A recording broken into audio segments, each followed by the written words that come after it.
Pemirsa, pantau kesiapan jajaran Polri menjelang Pilkada di perbatasan. Kapolda Sulut menggelar kunjungan kerja di Kabupaten Talaut. Dengan menggunakan pesawat Wings Air, Kapolda Sulut Irjen Pol Dr. Andes Setio Budianto didampingi Wakapolda tiba di Bandar Udara Melonguane Senin pagi. Setibanya di Bandar Udara Melonguane, rombongan Kapolda langsung menuju Mapolres Talaut. Dalam kunjungan kerjanya kali ini, Kapolda Sulut Irjen Pol Setio Budianto memantau langsung kesiapan personel jajaran Polres Talaut dalam persiapan menjelang pengamanan pemilu 2024 mendatang. Saya bersama dengan rombongan pejabat utama Polda Sulawesi Utara, ada Pak Kapolda, kemudian ada Direktur, Kepala Biro, Kepala Bidang, melaksanakan kunjungan kerja di Polres Kepulauan Talaut.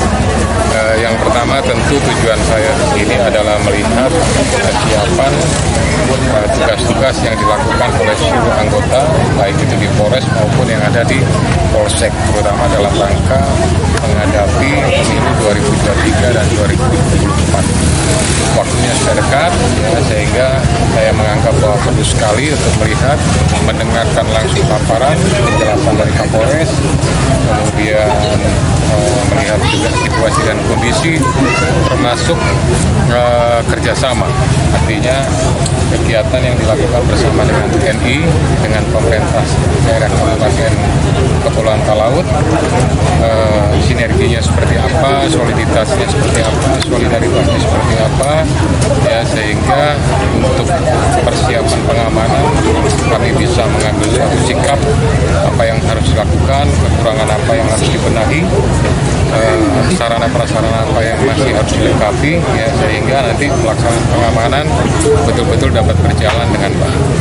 Kapolda berharap sinergitas Polri yang ada di perbatasan terus ditingkatkan, tak hanya optimal namun ia berharap lebih maksimal, sehingga menjelang Pilkada serentak 2024 secara khusus di Kabupaten Talaut dapat berjalan dengan aman dan lancar. Dari Talaut, Alfred Tumanung melaporkan untuk Kawanua TV.